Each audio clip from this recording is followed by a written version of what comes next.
Hi. ഇപ്പോൾ രണ്ട് functions ഈ ക്വസ്റ്റ്യനിൽ തന്നിട്ടുണ്ട്. എഫ് ഓഫ് എക്സും ജി ഓഫ് എക്സും. ഇതിൽ എഫ് കോമ്പോസിറ്റ് ജി ആണ് നമ്മൾ കണ്ടുപിടിക്കേണ്ടത്. ഓപ്ഷൻസ് തന്നിട്ടുണ്ട്, എങ്ങനെയാണെന്ന് നോക്കാം. F composite G equal to first ഉള്ള എഫ് അതുപോലെ തന്നെ എഴുതാം. ഈ കോമ്പോസിറ്റ് ഓക്ക് പകരം ബ്രാക്കറ്റ് ഇട്ട് കൊടുക്കാം. ജിക്ക് പകരം ജി ഓഫ് എക്സ്. നമുക്ക് ഇവിടെ ജി ഓഫ് എക്സ് ആണ് തന്നിട്ടുള്ളത്, അതുകൊണ്ടാണ് ജി ഓഫ് എക്സ് ഇവിടെ എഴുതുന്നത്. ഇവിടെ ജി ഓഫ് എ ആണെങ്കിൽ ഇവിടെയും ജി ഓഫ് എ തന്നെ എഴുതണം.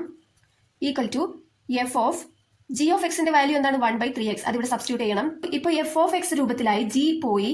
ഇപ്പോൾ എഫ് ഓഫ് എക്സ് നമുക്ക് തന്നിട്ടുള്ളത് 2x² ആണ്. ഇപ്പൊ 2 അതുപോലെ തന്നെ എഴുതാം. ഈ എക്സിന് പകരം നമ്മൾ ഇവിടെ തന്നിട്ടുള്ളതാണ് എഴുതേണ്ടത്, 1/3x. ഇതാണ് മൊത്തത്തിൽ എക്സ് ആയിട്ട് എടുക്കേണ്ടത്. അപ്പോൾ 1/3x. ഇവിടെ സ്ക്വയർ ഉണ്ട്, അപ്പോൾ ഇതിന് മൊത്തത്തിൽ ഹോൾ സ്ക്വയറിന് ഇടാം. 2 × 1² എന്ന് പറഞ്ഞാൽ 1 തന്നെ, 3² എന്ന് പറഞ്ഞാൽ 9, x² എന്ന് പറഞ്ഞാൽ x² തന്നെ. ഇപ്പൊ 2 × 1 എന്ന് പറയുമ്പോൾ 2/9x² എന്ന് എഴുതാം.